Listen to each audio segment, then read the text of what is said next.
but it gets easier. It's like anything, isn't it? Practice doesn't make perfect. Practice does make easier. The more you do something, the more comfortable it feels, the easier it comes, the more you believe it. The more you show yourself the evidence of what you can do, what you have done, what you've come through, the strength you've shown, the more you will believe it. Hey, it's Cheryl, and welcome to Secrets of a Survivor podcast, where I'm sharing my story, my challenges, and my learnings along the way, both business and personal. Basically, all the things. If I can do it, then so can you. So I'm here to help you on your way and be the person I wished I'd had. So let's get started with today's episode. Hello and welcome to today's episode where I am joined by my fabulous friend and coach. You've heard me talk about her probably in every single episode. So please welcome Shelley to the podcast. Oh, thank you so much. It is such an honour to be here. I can recall us first talking about you wanting to do this. So to be sat here with you, fulfilling not just a dream, but the goal that you set is phenomenal. And thank you for inviting me to join you. Thank you for coming. Now, obviously, there are a million and one topics we could talk about around the mindset, but I think I can't even get my words out there. The first thing I think that would be really helpful for people is more believing in themselves and reframing what they've been through. And I think you summed it up perfectly earlier that going through something like that doesn't have to define us and it can spur us on to do other things. So yeah, I'd love to hear A, your view on that, and B, your top tips, please. Yeah, big question. But yeah, we were talking just before we came on, and I guess where we started that conversation was actually the experience, anybody's experience does not need to define them. In fact, what it can be in terms of the most wonderful reframe is the greatest example of the strength that you've got, you know, to come through any difficult experience, any traumatic experience, come out the other side and be able to tell your story, be able to move forward, to step forward to whatever the next part of your chapter is, shows so much strength. And so to anybody that's listening, perhaps feeling like they can't quite shed the story, what I'd say is don't try and shed the story, own your story, but really look into the strength you've shown and how far you've come to be wherever you are right now, even if you still feel like you've got a way to go. So that's the first thing I would say. And that segues really nicely into one of the most important things when it comes to mindset, which is a massive subject. Mindset is huge, is absolutely your belief in yourself. And so my tips when it comes to belief in ourselves, well, my first thing I'm going to say is it's not a flick of a switch. All right. There's no magic bullet to believing in ourselves. And Cheryl, you know that because we've talked about this many times. And you know, I'll also say, I have days where I don't believe in me either. And I do this for a living. So I think that my tips are always really simple. And I'm quite a realistic coach. And what I mean by that is if you want to believe in yourself, you've really got to look at the truth of your story, whatever that is, and seek out the evidence, as I always say. And what I mean by that is we are really good, really good. The biggest talent every human being has is the ability to tell ourselves what we're not good at, to put ourselves down, and to convince ourselves of what we can't do. I mean, we can all do that like that. You know, if I said to you now, what do you not like about yourself? Anyone could answer that and probably write me a list. Yeah. But actually, the other side of the... I was going to say, then it's that spiral of catastrophizing and yeah. So we do have to work a little bit harder at the other side of the coin. And my belief is that believing in ourselves comes from showing ourselves what we're capable of. So I link it straight back to, you know, please anybody that's listening about any scenario, you know, I obviously know what this podcast is all about and I know some of the stories that may be out there, but in any walk of life, the difficult parts of your story do not need to define you. They can propel you, because when you look at the difficult parts of your story and then you realize how you've come through that, even if you do it differently, if you were going back, it doesn't matter because that's just a great learning. Actually, just look at what you did do, look at where you are now and show yourself just how capable you are of moving forward, of making change, how strong you are, That's how you learn to believe in yourself, because belief comes from evidence. It's not about lying to yourself. I think this is one of the challenges of the world we live in. We hear a lot out there of, you've just got to believe in yourself. You just got to say positive stuff to yourself. Well, that's really helpful when actually underneath that you're like, yeah, but it's not true. It's not true. We're not silly. We can't lie to ourselves. So I guess that's my number one tip. Probably not a surprise to you, is look for the evidence. And look for that evidence with perhaps a different lens than you've used previously, and see the strength you have shown, the achievements that you've got. And even if they don't necessarily feel relevant, go and find yourself some supporting evidence of what you can do and how amazing you are. There you go. That's my top tip for learning to believe in yourself. It all starts there, because we've all got it. We've all got evidence in the background. Oh no, we definitely have. And I think one of the things that I wouldn't say struggle with, but sometimes on a bad day when I'm trying to look at the evidence and build myself up, I always downplay my achievements. Well, anyone could have done that. Anyone could have done this, that, or the other, or it's not that great and things like that, which I'm getting better at. But how would you turn that around as well and actually really recognise what we've actually achieved? That's a great question, actually. And I think many could resonate with that, because it comes back to, you just said, almost that spiral, doesn't it? That when we are in that place of, on those tough days, even though we know we've got the tools and the tactics there is that little voice. I think the first thing I say, I'm kind of feel like I'm repeating, because I just said, don't lie to yourself. I'd play that back and say, if you're looking at, so I always talk a lot about go seek that evidence, but don't just look at it and hold it in your brain. Like, I'm a big fan of writing our evidence files, find create physical evidence so you can come back to it. There's lots of different ways you can do that as well. So people keep notebooks where they add to it. One great one is to have a jar with Post-it notes and write on Post-it notes and fill the jar up. And then you can go, picking those out and reminding yourself. I think there's a question to ask yourself. And the first is, you said anyone can do that. Well, I'd ask yourself the question again, but ask it a different way. Could anyone do what I've done? Perhaps they could, but has everyone? Because I guarantee not everyone has. So there's one different question to ask yourself. But also, just remind yourself that that is true. So whatever it is you're looking at, to remind yourself, you're not lying to yourself. So there's a bit about pushing yourself to really acknowledge it. All of this stuff is easier said than done. I always say this, don't I? Simple, not necessarily easy. Broken record. Nope. But it gets easier. It's like anything, isn't it? Practice doesn't make perfect. Practice does make easier. Yeah. The more you do something, the more comfortable it feels, the easier it comes, the more you believe it. The more you show yourself the evidence of what you can do, what you have done, what you've come through, the strength you've shown, the more you will believe it. It's almost kind of, if you imagine your brain's got a pair of scales in it, you're trying to outweigh what you've been believing for a really long time. Forever, you've been heavily weighted on the side of, I can't, I'm not able, anyone can do that. Actually, what we want to do is at least balance out, if not, put a little bit more weight on the other side. And that comes through repeated exposure, if you like, to evidence you've been ignoring.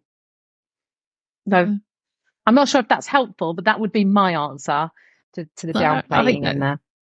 I think that's definitely very helpful. And I guess, especially in my case, I was told how useless I was, and I was told I was rubbish and I couldn't do this and couldn't do that.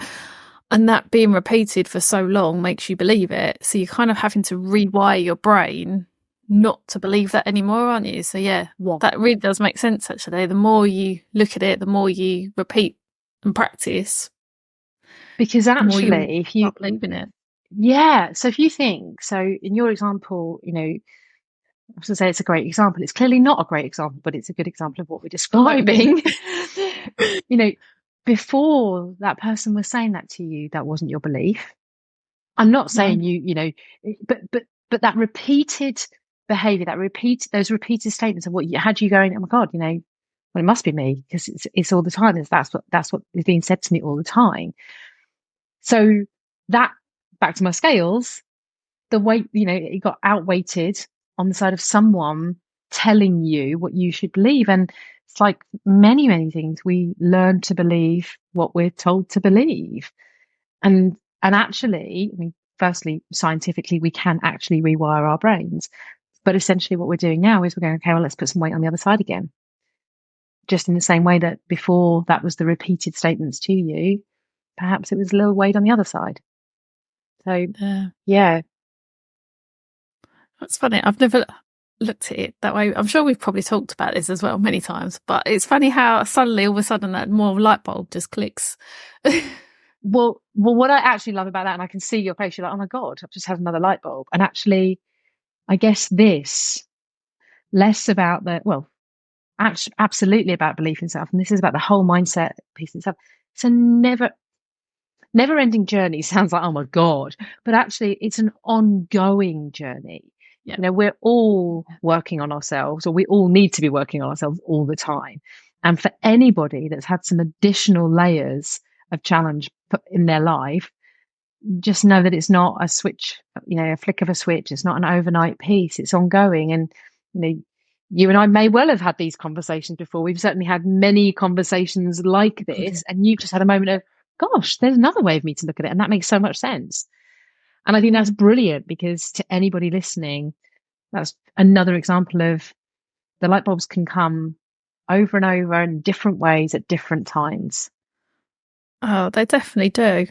And it's definitely not an overnight thing, obviously. It's taken me a long time to get to where I am now, but it's working and it's doing better. And I have a lot less bad days now. A lot less. I may have had a bit of a wobble at the weekend, but today I'm back on it. Or this week, sorry, I'm back on it. And it's easy. It's just that constant. And I think we're so easy to focus on that 1% who absolutely say something or push you back or do whatever it is, that one little tiny thing, and then you focus on that and you forget all the rest of the good stuff. And we've actually done a little session on that was it today or yesterday, I think, with my team, actually, because we was focusing on all the bad stuff. And then we had a win. And then just literally, it was so funny how just reframing it and relooking it and reminding ourselves of the evidence just perked everybody up. Amazing. And look, the bad days we'll always have bad days. And actually, human. Well, I think it makes us appreciate the good days a bit more. It makes us appreciate the journey that we're on. I think it helps us to recognize how far we've come when, to your point, when there are less bad days. But this is almost like a challenge I'm going to throw out to everybody that's listening. Please, if you found anyone that doesn't have bad days anymore, I'd like to meet them. Yeah, because they've got the magic bullet that I've clearly not got. I think bad days are part of the course, but we don't have to stay in the bad days. We can learn. And to your point, you said might have had a tough day at the weekend, but it's knowing the tactics, the things to pull on that will move you through that faster than perhaps in the past where we, we've all done that too. Before I learned this stuff, before I did this work on myself, I'd stay in the bad day. The bad day would become 2 bad days, 3 bad days, a bad week. We've all been there. And this is about how do we find the tips and the tactics to help us move through faster. No, definitely. And thanks to you, obviously, and to the work I've put in. I will take some. I will own much that. More. Take all the credit. We definitely does help, and I can pull myself out of them a lot quicker now, which is the goal, I suppose, really, isn't it? To be able to recognise and pull yourself out, but also you can have your little wallow. Get it all out. So first of all, give yourself so much more credit than that, because you recognised and did something about wanting to move forward, and for you that was seeking some support and some help to do that. And look at you, you're incredible. And yes, it's okay to have bad days. In fact, I think it's almost healthy to have those bad days and moments. But it's learning the tools and tactics to come out the other side. It's not staying there. It's being able to move through, see them for what they are, and move to the next bit. And that comes from believing in yourself as well, because believing that you will be able to move through this. Yeah, definitely. And I suppose that's another one as well, to build up your evidence when you are in that stage of, I'm never going to get through this, never going to see the end. We'll actually look back. When was the last time you had a moment like this or a period like this? You got out of it. You've got out of probably one of the worst experiences in your life. So you can do it. Yeah, exactly that. And that, that's never downplaying how you might feel in a moment, but context and perspective can be a wonderful thing. And I've got this, I love quotes and things, don't I? I've got an image in my head. I feel like there's an Instagram quote that's gone around 1,000,000 times or more that says, I've survived 100% of my bad days so far. Yep. Which is quite a nice reminder for all of us, because as tough as it's got, we're all still here. We're all still going. So remind yourself of that. There's your evidence. Yeah. No. Cool. I love that. Well, I guess on that note, I suppose we better finish the episode up. But we could talk for hours, and I'm sure we'll bring Shelley back on. We will bring Shelley back on, I'm sure. And yeah, I'd love to hear any comments or any questions around mindset and belief in yourself and all the things, basically. So yeah, thank you so much, Shelley. I've really loved this conversation. Thank you. Thank you for having me. And as I said, I have been working for Shelley for a long, long time now, and I do absolutely recommend her. So I will be popping all her details in the show notes, because I think everyone needs a Shelley in their life. Oh, bless you so much, Bill. Thank you. You're welcome. So yeah, thank you. And I shall catch you all on the next episode. So I just wanted to quickly share something with you. My husband, James, and I are going to be running the London Marathon next year as part of Team Refuge. It's something that has been on both of our bucket lists for years, and to be part of Team Refuge and raise money for such an incredible charity is just an honour.